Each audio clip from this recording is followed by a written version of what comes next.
dans lesquels ils ont vécu. Dans les locaux, on vous dit qu'il y a 12 cellules, mais il n'y a pas de toilettes. Monsieur Hissenabre me dirait, dans les locaux, nous sommes en cité des anges. C'est pour ça qu'il n'y a pas de toilettes. Comment pouvez-vous comprendre que des gens aient pu vivre pendant des années dans ces conditions-là, où ils déféquaient sur place?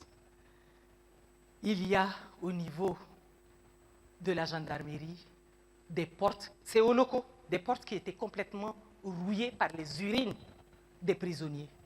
Et même pour ça, on adresse une correspondance à M. Hissenabre pour lui dire que les portes n'ont pas été réfectionnées. Les portes endommagées par les urines des prisonniers n'ont pas été réfectionnées.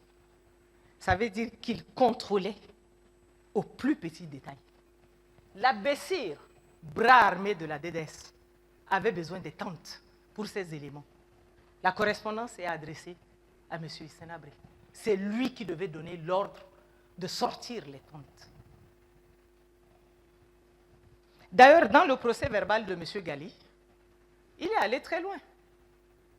Il dit que pendant qu'il était là, en présence de Hissenabre, Hissenabre parle à un émissaire. Il lui dit, le mètre de yard de tissu que tu as amené ne coûte pas le montant que ton rapport porte. Il va falloir rembourser. Un petit détail, le président de la République, c'est lui qui donne l'ordre pour les petits détails. Il veillait sur sa machine répressive. Comment peut-il ne pas être au courant?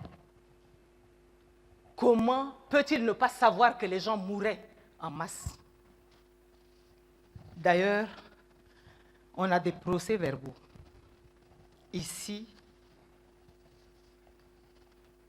des comptes rendus et des certificats de décès. J'ai ici en côte 20, D2026, 255, un compte rendu. Le régisseur des locaux. C'est toujours la République du Tchad. Présidence. Le régisseur des locaux de détention. Monsieur le directeur de la documentation et de la sécurité. Compte rendu. J'ai l'honneur de venir auprès de vous, vous rendre compte de ce qui suit.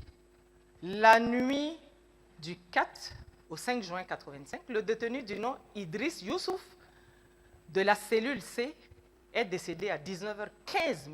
Beaucoup de précision. Beaucoup de précision.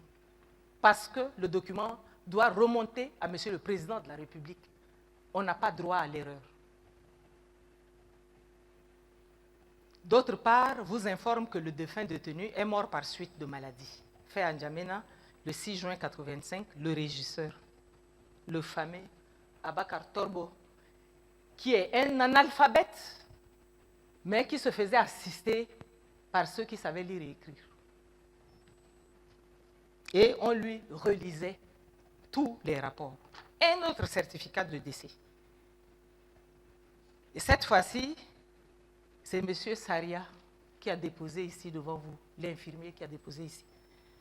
L'infirmier-major de la brigade spéciale d'intervention rapide atteste que le détenu Mamat Abdrasoul de nos locaux de détention est décédé en date du 18 mars 1986 suite d'altération de l'état général. En foi de quoi le présent certificat est délivré pour servir et valoir ce que de droit. Le major.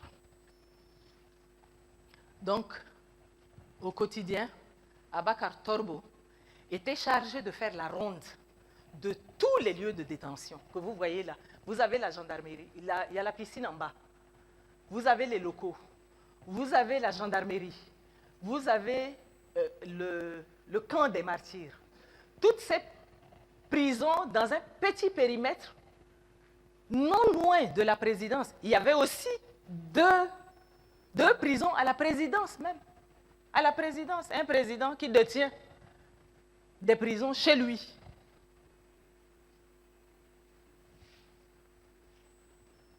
M.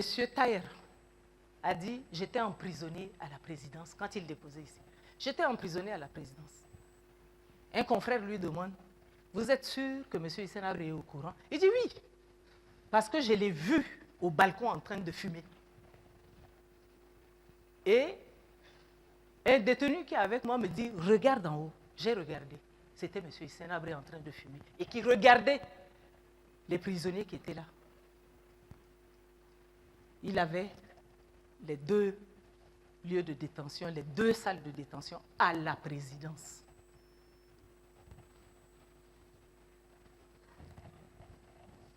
Et M. Abakar Torbo fait la ronde de toutes ces prisons-là au quotidien et ramasse les morts. Ramasse les morts, on les entasse dans une 404 bâchée, direction Amralgoz, à la sortie nord de Djamena. Et c'était des prisonniers qui étaient recrutés pour faire cette sale besoin. Parmi ces prisonniers, vous avez écouté ici M. Abaïfouta Clément. On l'appelle le fossoyeur. Il a fait cela pendant des années. Pendant des années, il a été fossoyeur. Il fallait vite faire, amener les gens, faire un semblant de trou, les enterrer, les mettre dans un sac d'abord, et aller dans un sac de jute et aller les enterrer. Cela se passait au quotidien et les rapports étaient établis. Les rapports établis, parce que M. le Président,